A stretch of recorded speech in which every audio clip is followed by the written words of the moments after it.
Hello gamers! When Gurun plays para sa ating Project Sino content for this week. So ito na nga, tuloy-tuloy lang natin gagamitin ang ganitong lineup hanggang sa masanay tayo. Aalamin natin ang mga weakness and strengths. And yeah, after that, balik to experiment ulit tayo. Let's go! Battle na tayo guys.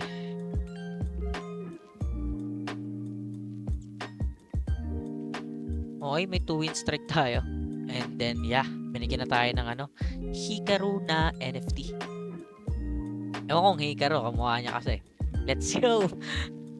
Pero siguro nga, taas ng ninja niya, 800.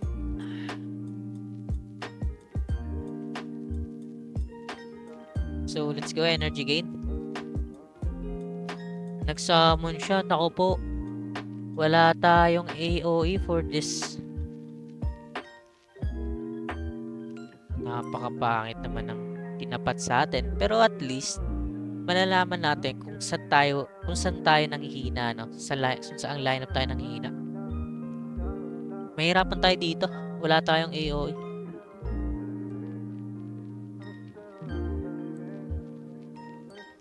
Ayun, nag-think na nga siya.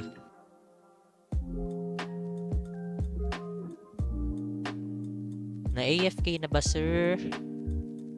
AFK na ba? AFK na ba? Magawa rin siguro ng content to. Ay, ang ganda ng sword nyo sa kanyang breaker. Free NFT, no? Pero ang ganda. Oy, tumira siya. Okay.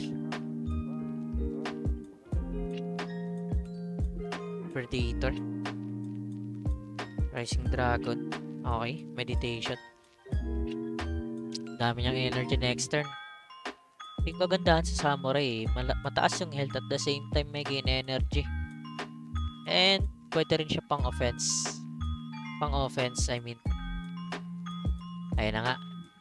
Dito tayo mahihirapan sa ganitong lineup. Napakadami ng summon. Galing nila, no? Na-figure out agad nila na kung ano yung weakness ng kalaban nila. Siguro need natin i-ganon yung mindset natin, no? Yung fast thinker, kumbaga. Ay, blanco talaga ako dito, guys. Pero isama natin siya sa okay. Hindi naman tayo papayag na ganun lang. Hindi natin siya bibigyan ng magandang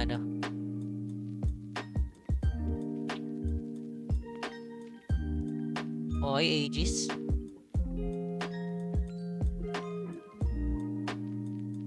For anti-crit tayo, no? Vigor. Grabe. 100 na lang, no?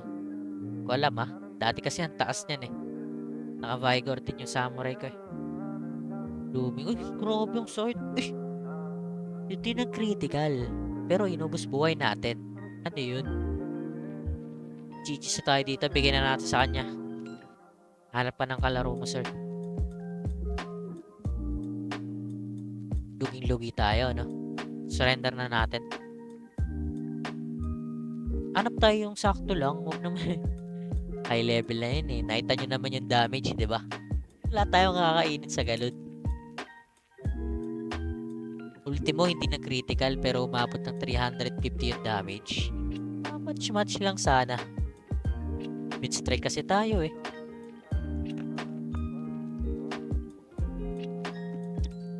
Pero yung poison bomb na to pwede natin ito magamit, no? Pag-isipan natin. So, isa pang laro. Ayan, yung mga ganito, hindi kataasan pero goods na yung laban-laban naman, yung hindi CPU. No, 1% na lang tayo. I mean 3%. Stokin na natin to, no? Low level lang to. Pero siguro dito sa match na to, may papakita ako sa inyo yung ultimate na ating ninja. Let's go!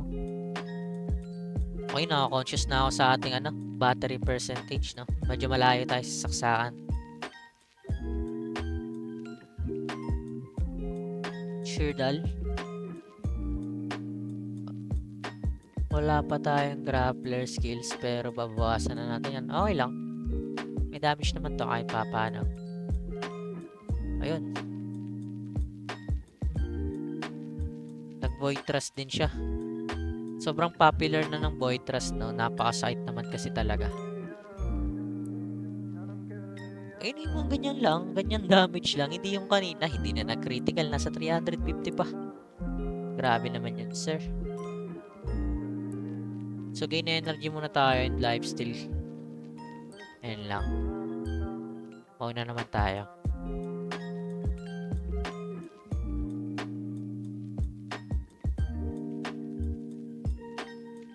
So, nag-magnet siya, pero useless na yan kasi mas nauna yung guardian natin.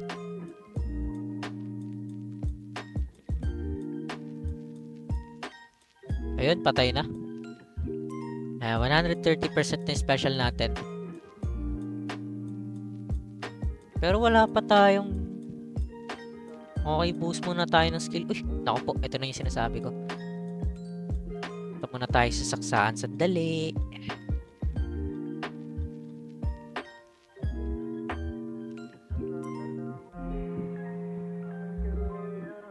Naka-content pa nga ang ating lowbat, no? Ayun, umabol tayo dun. What a clutch. So, endless lunge. Patay na natin tong Ronin niya. Sama tayo ng Kunoichi. Para kapag namatay yung guardian natin, hindi maapektuhan yung ating ninja. Mas magandang i-front natin to. Okay. Nice Konohagakure.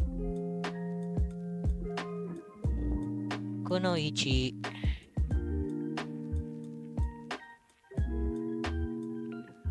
Okay, nag-miss.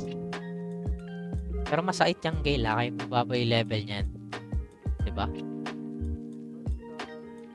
Ayun na. Patayin na natin tong front.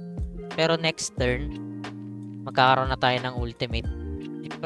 Sana magkaroon lang tayo ng ninja cards.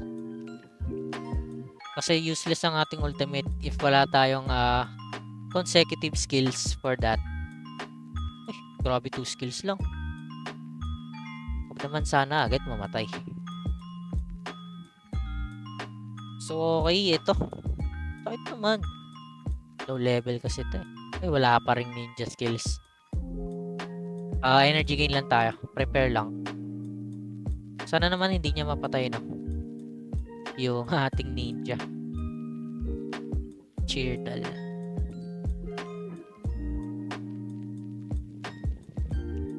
Okay, Iron Slay. Kaso buhay pa yan, sir. Eme lang, patay na. Ito yung sinasabi ko kanina. Pero okay lang mauna yung Kunoichi natin siya makapag-deal ng damage. Ayun na, makapag-ultimate na tayo. So, iuna natin ilalagay yung Reincarnation.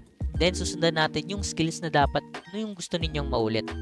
So, Raging Flame, 3 times siya atake. Ito. So, cheer na lang tayo dito. So, ayan na. Reincarnation. Bali 3 times. Ayan. Ayun, no? May shadow siyang dalawa. So, it means, 2 beses, 3 beses siya atake. 142 times 3. Ayan, napakasait naman talaga, no? So, what if pa? May naisip tuloy ako, nagmagana na naman yung utak natin. Siguro pwede natin magamit yung isa nating ninja. Ang kailangan lang is upgrade natin hanggang sa pumantay sila. And mas magandang poison. Viable pa rin siya. Ito, titingnan natin kung ano yung ultimate ng atin. Mas maganda kung Underworld. Yung ultimate ng isa nating ninja. Para stuck kayo ng poison. Ayun, Underworld nga, no? Pwede to So, okay. May naisip na naman tayo sa ating pag-explore. And that's it for this grind. Like, follow, and subscribe para maging updated kayo sa Project Sino contents. Comment kayo kung ano ang gusto ninyong i-upload ko at susubukan nating pagbigyan kayo.